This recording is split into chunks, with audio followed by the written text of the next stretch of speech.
We're here at the Cimarron Valley Research Station in Perkins, and joining us today is Dr. Justin Moss, who's our turf grass specialist.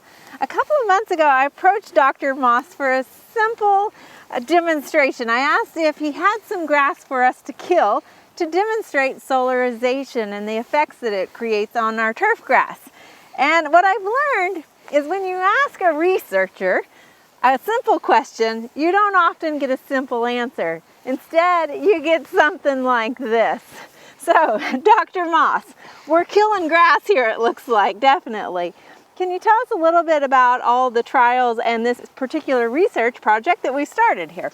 Sure, so this is just a big area of Bermudagrass, and what we've done is we come in here and taken your simple idea and turned it into, about 30 treatments and 3 replications and 90 total plots out here. So this is about an area of 100 feet by 50 feet.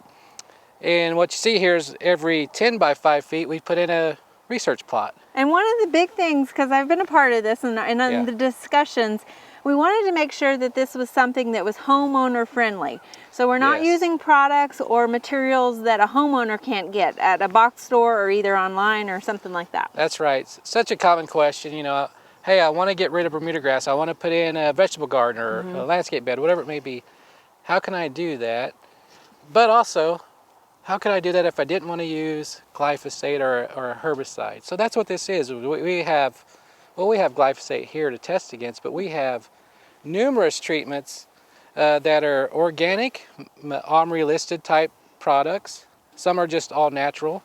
But the neat thing about it is you can go find these you can go a mile or two down the road and find these on the shelves at your local store. That's excellent. And you'll notice that on the north side, we've got some spottiness that's more chemical treatment. Yeah. And then on the south side, it looks like we're doing more mechanical treatments. That's right. So we have a chemical portion of this trial and a non-chemical portion. So we have cardboard and solarization, and we also have mulch.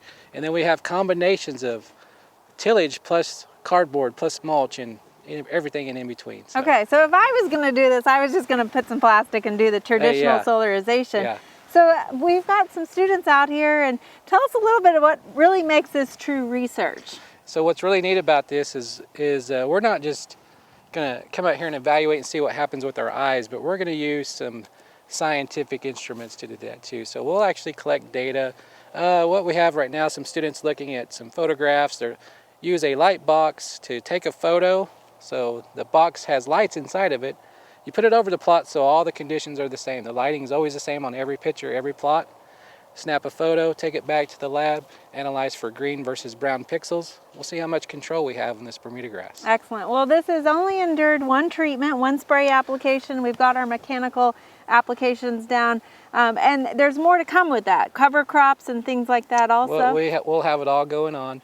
So this is really a 12-month process, and that's another part of the education is like, hey, you want to get rid of Bermudagrass? You really can't just do it with one treatment or a few weeks. It takes a little time. So we'll demonstrate that. All right, well, stay tuned, everyone, because there's going to be a lot of segments that come out of this and a lot of information.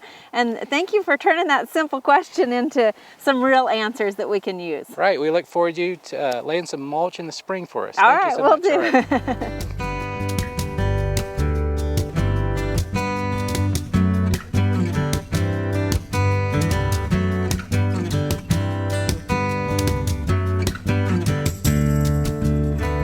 We hope you enjoyed this video. It's part of our Oklahoma Gardening YouTube channel. You can also find even more videos on our OK Gardening Classics YouTube channel. And join us on social media for great gardening tips, photos, and discussion.